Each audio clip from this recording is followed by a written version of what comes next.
All right, so this one is an interesting one. It got forwarded to me by one of you guys. Appreciate it. Yeah, let's take a look at what the actual sentiment is currently shaping into.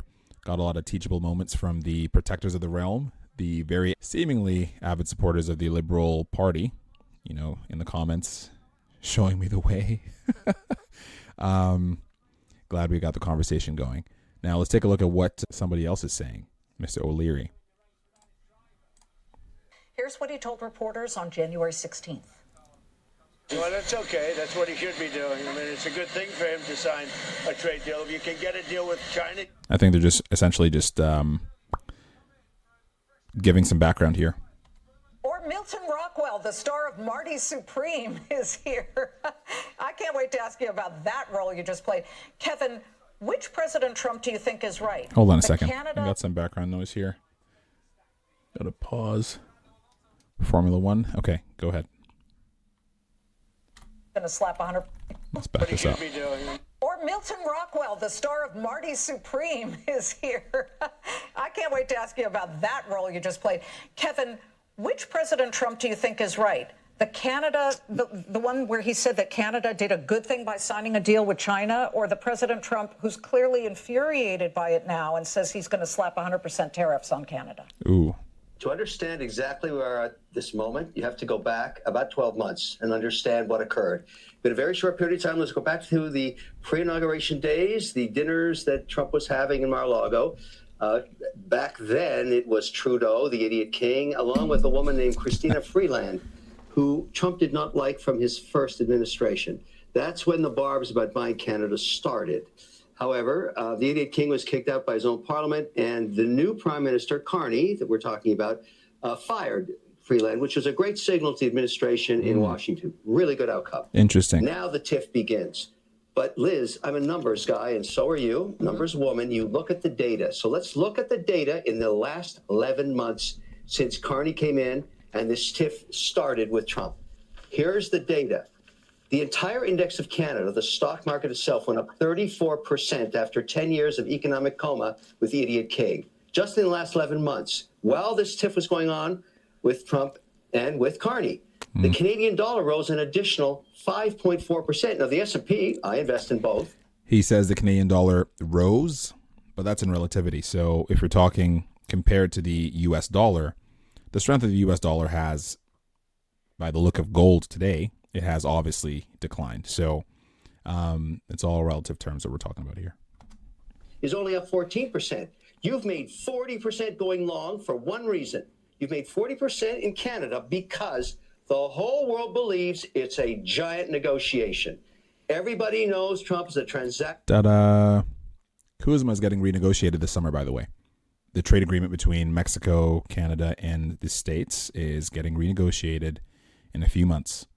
So for all of those in the comments, assuming that it's because of the back and forth, I mean, the back and forth isn't unfounded. It's actually just a tactic to shake things up a little bit to create favorable terms for the incumbents. So Carney's doing his job. Trump's doing his job. Yeah. Person. He likes personal relationships to get deals done. Carney has something Trump needs. And by the way, Trump has something Carney needs. 70% of all output of Canada goes to 26 states. They're the biggest trading partners, Canada. And for those states, Canada is their biggest trading partner. We're in love that way financially. But there's one little hook that happened in the last 48 hours that is the tell. When Trump announced the Greenland deal, or pending, and the missile system there, that's going to be the missile system on the west side. Right. East side is going to be, of course, Alaska. The hole in the middle is Canada. He has to get a deal done to get that dome. That's where we're at, and that's why the market loves this two guys squawking each other. They're kissing cousins soon. Canada's Kissing cousins soon is what he mentions here. Yeah. There's a lot to consider. Now, my main question is, where is the market going to be by the end of the week? We're currently midweek right now. Market's likely going to be I don't know, with this whole, especially with the recent decision by the Fed to pause rates between 3.50 and 3.75. The conversation now remains, what should we expect in the geopolitical sense that would prompt the Federal Reserve to drop rates? Likely something terrible. There's been some pending tensions back and forth between the States, Iran, and Israel. Now, with the Fed not moving, does that mean something will mysteriously happen towards the end of the week to confirm what's being priced into gold and silver right now? Because gold and silver are on a tear today. Like silver, look at gold. Gold's at 5,488 at the recording of this video. And if we're to look at silver, silver is approaching 120. That would be another all-time high. We're approaching 120 for silver per ounce. So what exactly is causing that? That's another question for another conversation. But those are all elements to consider with respect to the strength of the dollar versus the Canadian dollar and the overall stability of the economy moving forward. Top export destination for 36 different U.S. states. It's not as if it's a one-way relationship where Canada only needs the U.S. The U.S. does need Canada. So if you had to say who is in the pole position here, who's got the upper hand at the moment, is it Canada? Because they just struck this deal with China. We can show you some of the points of this deal. Some of it involved the electric vehicles. Yeah, apparently England is also in the running to have a sort of trading deal adjustment with China, as their prime minister showed up on Chinese land today. So that's very interesting timing, to usher in their whole new financial order. Example, access to China for the canola seed exports annually in exchange for access for 49,000 electric vehicles per year at 6.1% most favored nation rate. There's all kinds of other stuff. It is not a free trade deal. That's what Canada says. But it was enough that initially Trump actually praised it and said, you know what, he should be doing that kind of thing, especially... Trump said what he had to say to see what would happen. That was like I heard of this analogy this week. It's like your wife saying you could go golfing on a Sunday afternoon when you're really supposed to be spending time with the family. She kind of just watches to see what you would prioritize. Yeah, that's likely a similar case with Trump, because his warning that came out subsequently after the Davos meetings stated if they landed on any deal with China, he would immediately slap Canada with 100% tariff. Let's put two and two together, people. I don't think he stated free or regular. He just stated general agreement with China. Sentiment has clearly shown that he's not happy with that decision that Carney made, and he's making it public. But as long as we're all on the same page about the element of surprise, that I guess positive surprise that volatility could present for any of the negotiators, it's not a negative. No one's ever going to be happy at the end of a decent negotiation, but the reason why all this back and forth is happening for our entertaining pleasure is solely to get a more favorable deal on the table come negotiation time. So they're going to make this incredibly painful for a lot of the lay people, a lot of us, the general public. As long as we have that on the table, this is not a right versus left, conservative versus liberal. This is about money and control and power. And at the end of the day, it doesn't really matter what side of the coin you're on. You're likely just a pawn. So we'll see how this all unfolds. Considering, there's tension between us, etc. And now suddenly it's, you better not, 100% tariffs. Well, Liz, the facts are this. Since 2020, when China came into the WTO, they have screwed every single business partner they've ever had, everywhere, every time, all around the world. Canada will be no exception. China is not your friend.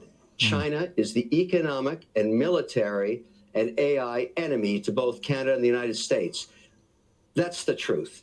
You can have all the politics you want, but the enemy is China. So the outcome is... the U.S. is striking deals with China, too, when it comes to farm exports. In the end, the only way this works to keep China at bay is economic might. And how does that happen? All of the resources Canada has is exactly what the United States, the largest market on earth, needs. By the time this whole thing is over, this is what it looks like. I don't know how long it takes, how many years it takes, whatever. No tariffs between these two countries because they have a ubiquitous border. Wouldn't that be lovely? Emotions aside, wouldn't that be lovely not to have to pay any tariffs at all? Technically speaking, there was once a world where that was the case, but going forward, wouldn't that be lovely? I guess we'll find out how well of a negotiator or how decent a group of negotiators are at the table. Kind of an EU relationship. We're not selling any sovereignty here, but you do this for one single reason, so that on a combined entity, you tell the Chinese we're going to spend 5% of our combined GDP on just enforcement and deterrent and technology, that if you ever mess with us, you will lose. And they will understand that the economy will be so huge, because this idea Carney has of stitching together tiny little nations to offset what he's going to lose with Canada, everybody knows that's not going to work. We have to get them together. Darn. Okay. So very, very riveting opinion of Kevin O'Leary here. At the end of the day, Carney was placed in his position to play a role. Okay. Trump the same. We can all go back a few years and consider the sentiment that Chrystia Freeland shared with a gentleman by the name of George Soros. The same sentiment around the New World Order was shared during that time as well. Heck, I might as well just actually pull that up here while we're on the topic. Let me see if I could pull that that bookmark item up for you guys. Give me a second. Because that will bring a lot of context to the actual series of events that are unfolding as we speak right now. There are a few things to consider here. The new Ukrainian government, the new Ukrainian leadership, No, that's not the one.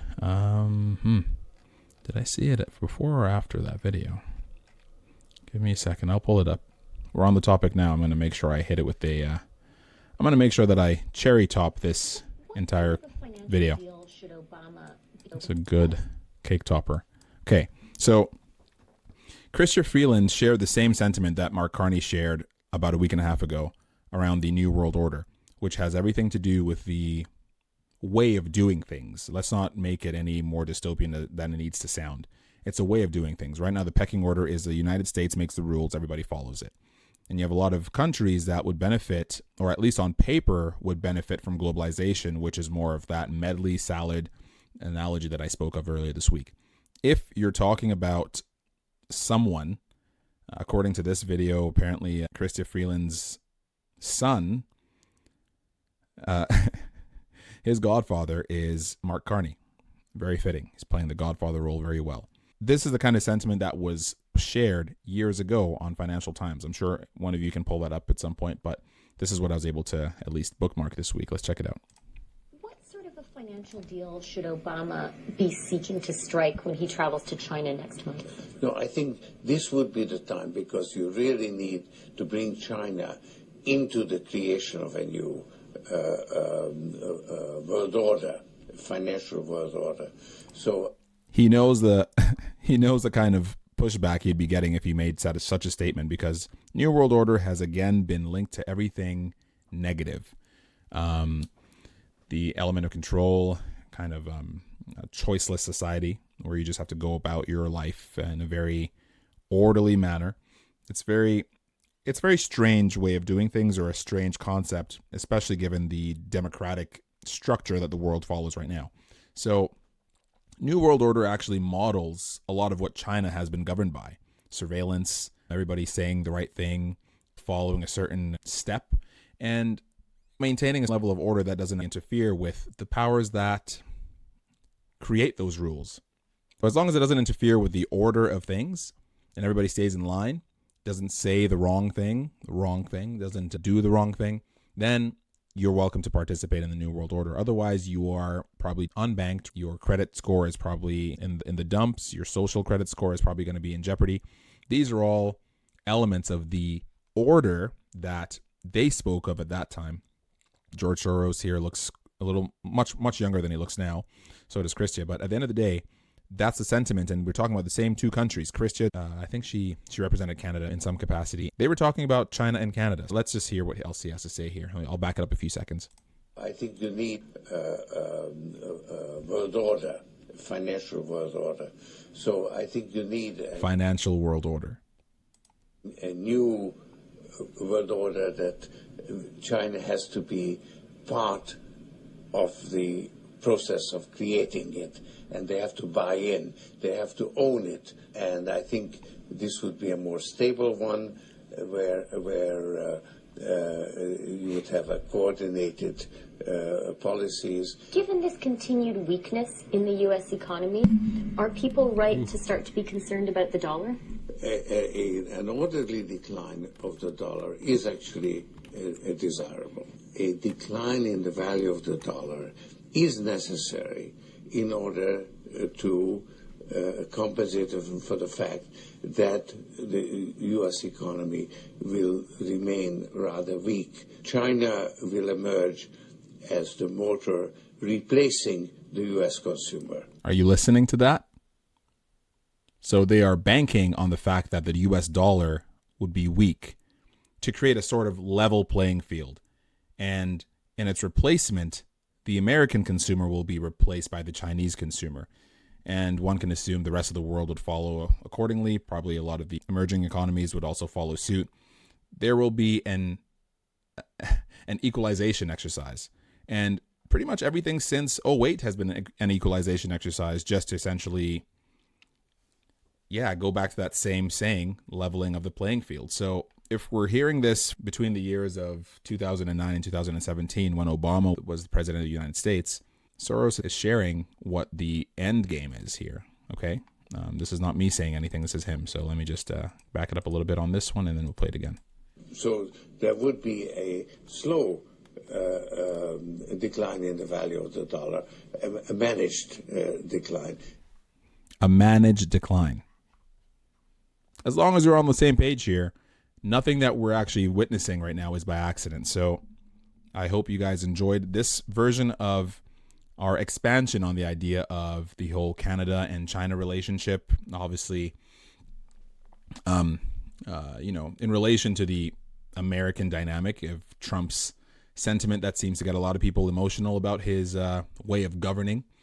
He's a very calculated individual, or at least his team is. They're counting on the fact that a lot of us would be emotional. As long as we're on the same page about that and pretty much all the other things we just discussed, we can have a conversation. Otherwise, if we're trying to polarize this conversation or make it seem like it's an us versus them, I think the war's already lost. So from my perspective, I hope you're aware of the fact that this is a game. And as long as you don't cave, as long as you don't stop playing, you survive. This is Future Trend Today, where we obviously try to look at a little bit of the past, but we pay attention to future trends taking shape today. So I hope you enjoyed this watch. Let's see what else the rest of the week uncovers here. But again, gold's currently, let's look at silver. Silver is sitting at 118, and our golden goose egg here, gold, is sitting at 5,552. So the decline of the world economy is happening in real time as everybody flies to God's money. Yeah. Catch you guys on the next one.